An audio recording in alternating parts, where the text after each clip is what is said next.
Hello friends, welcome to my channel. स्वागत है आपका मेरे चैनल पे। मैं हरिप्रिय पटेल बात करूंगा आपसे इस वीडियो में आरटीई एक्ट 2009 पर आधारित 10 महत्वपूर्ण पॉइंट्स पर। और ये ऐसे 10 पॉइंट है जो एग्ज़ाम में पूछे ही जाते हैं, आपके लिए बहुत ही महत्वपूर्ण होंगे। पूरा वीडियो देखिएगा। लास्ट में आपसे मैं कुछ प्रश्न करूँगा जिससे आप जान पाएंगे कि आपने मेरे वीडियो से कितना सीखा।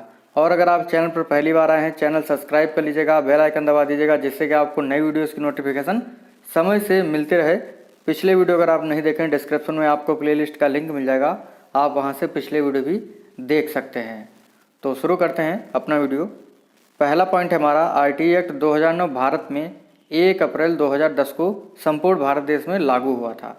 आरटीई एक्ट लागू करने वाला भारत जो है 135वां नंबर का देश था, यानी पूरे विश्व में जो है 135वां नंबर का देश था। ठीक है, भारत उसने जो है आरटीई एक्ट जब लागू किया था। और सबसे पहले जो है नॉर्वे ने आरटीई एक्ट लागू किया था। अगर बात करें संपूर्ण भारत देश में आरटीई एक्ट लागू होने की, तो 1 अप्रैल 2010 को लागू हुआ था, जम्मू कश्मीर को छोड़कर। ठीक है, तो इस पॉइंट को याद रखिएगा। अगला पॉइंट है, इस अधिनियम में 7 अध्याय हैं और 38 धाराएं हैं और 1 अनुसूची है। आरटीई एक्ट 2009 में 7 अध्याय, 38 धाराएं और 1 अनुसूची है। अगला पॉइंट है, संविधान संशोधन 86वें सन 2002। संविधान संशोधन 86वां जो है सन 2002 में हुआ था और इसके द्वारा जो है अनुच्छेद 21A जोड़ा गया संविधान में, जिसकी वजह से जो है शिक्षा को मूल अधिकार बना दिया गया और शिक्षा जो है 6 से 14 वर्ष के लिए जो बच्चे हैं उनके लिए निःशुल्क कर दी गई। ठीक है, ये पॉइंट काफ़ी महत्वपूर्ण है। अब जानेंगे धाराओं के बारे में, कौन सी महत्वपूर्ण धाराएं हैं जो एग्जाम में पूछी जा सकती हैं। तीसरी धारा है, अभी मैंने आपको बताया कितनी धाराएं हैं आरटीई एक्ट में, 38। तो तीसरी धारा है, 6 से 14 वर्ष के सभी बच्चों को शिक्षा दी जाए, निःशुल्क एवं अनिवार्य शिक्षा। ठीक है, ये कहाँ वर्णित है? धारा 3 में। धारा 6 क्या कहती है? पीएस यानी प्राथमिक स्तर जो है, प्राथमिक स्तर का विद्यालय, यूपीएस यानी उच्च प्राथमिक स्तर का विद्यालय, गाँव से जो है जो प्राथमिक स्तर का विद्यालय हो वो 1 किलोमीटर की दूरी पर हो। जो आपका उच्च प्राथमिक स्तर का विद्यालय हो वो गांव से 3 किलोमीटर की दूरी पर होना चाहिए। ऐसा क्यों किया गया है? क्योंकि कक्षा 1 से 5 के जो बच्चे होते हैं प्राथमिक स्तर के, वो छोटे होते हैं, 1 किलोमीटर तक जो है वो आराम से चले जा सकते हैं। इसी वजह से गाँव से 1 किलोमीटर की दूरी पर प्राथमिक विद्यालय और उच्च प्राथमिक विद्यालय जो है 3 किलोमीटर की दूरी पर होना चाहिए। क्योंकि 6, 7, 8 के बच्चे जो है बड़े होते हैं, तो आसानी से 3 किलोमीटर की दूरी को नाप सकते हैं, जा सकते हैं विद्यालय। ठीक है, इसको भी ध्यान रखिएगा। धारा 16, अवरोधन एवं निष्कासन पर रोक। अवरोधन मतलब किसी बालक को एक कक्षा में रोके रहना, फेल करके, और विद्यालय से बाहर निकालना, तो इस पर रोक लगाई गई है। कौन कहता है? अवरोधन एवं निष्कासन पर रोक, धारा 16। धारा 23 क्या कहती है? शिक्षक की योग्यताओं के बारे में। शिक्षक की योग्यताओं के बारे में धारा 23 कहती है कि बीटीसी होना चाहिए, टीईटी होना चाहिए, शिक्षक भर्ती पास करना चाहिए, बीएड होना चाहिए, टीईटी होना चाहिए, शिक्षक भर्ती पास करना चाहिए। तो शिक्षक की योग्यताएं जो है धारा 23 निर्धारित करती है। धारा 24 जो है शिक्षक के कर्तव्य को बताती है। 9वां पॉइंट है धारा 25, छात्र और शिक्षक अनुपात के बारे में धारा 25 जो है वर्णन करती है। तो ये थे 9 पॉइंट। जो आपका 10वां पॉइंट है बहुत ही महत्वपूर्ण है और एग्जाम में इससे हमेशा प्रश्न बनते ही हैं। आरटीई एक्ट में जो है अनुसूची कितनी है? अभी मैंने आपको बताया था 1 अनुसूची है, 7 अध्याय, 38 धाराएं हैं। तो अनुसूची के बारे में बात करते हैं। देखिए, प्राथमिक स्तर पर कक्षा 1 से 5 तक सबसे पहले जानेंगे कि छात्र और शिक्षक अनुपात क्या होता है। 60 यानी 60 छात्रों पर 2 अध्यापक, यानी कह सकते हैं कि 30 बच्चों पर 1 अध्यापक होना चाहिए।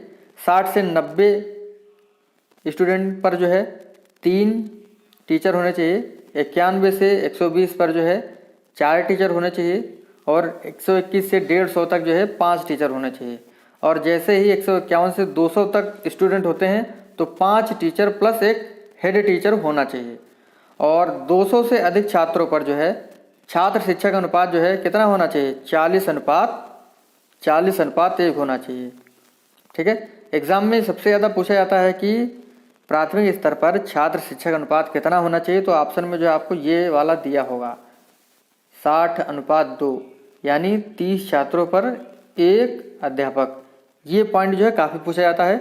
और आपका लास्ट पॉइंट 200 से अधिक छात्रों पर जो है छात्र शिक्षक अनुपात कितना होगा, 40:1।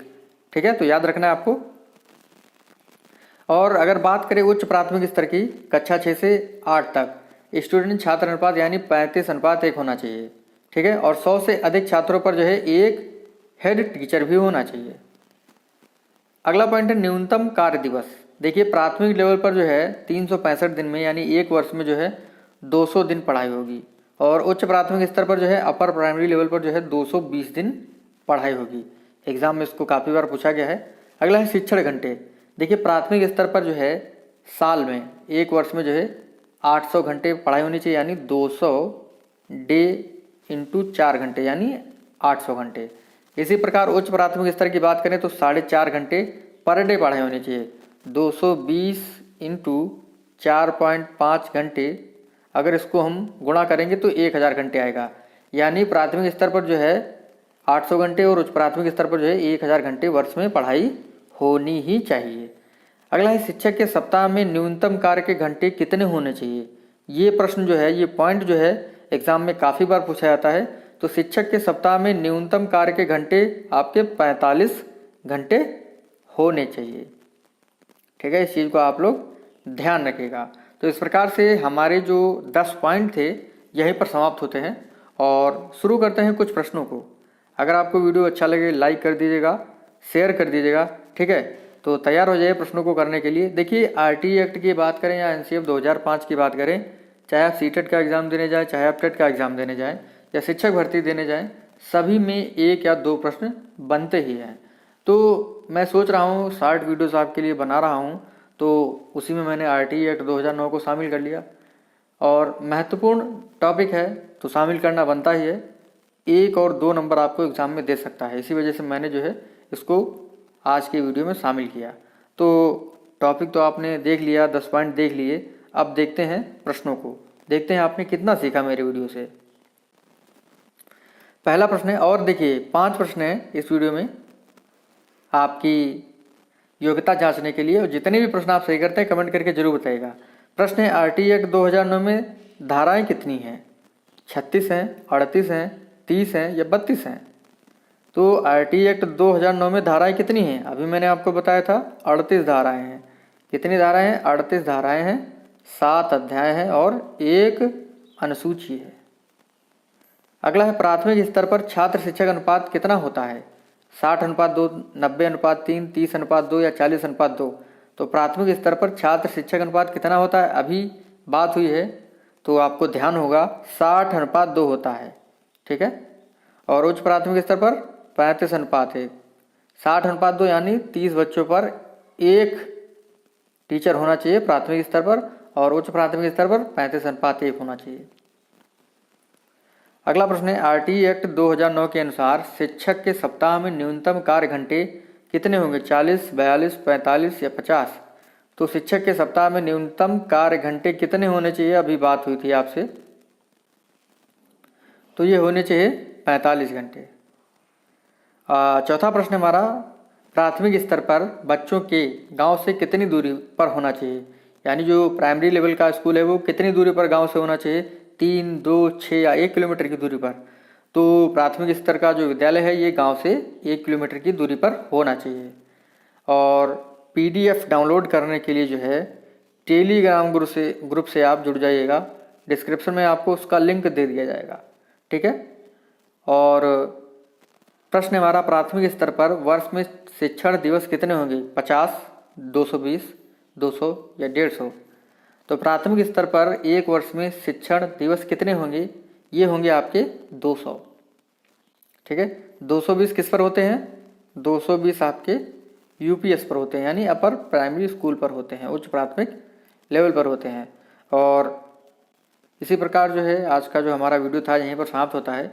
एक प्रश्न आपके लिए है जो आप कमेंट करके बताएंगे कि प्राथमिक स्तर पर जो है वर्ष में कितने घंटे पढ़ाई होनी चाहिए।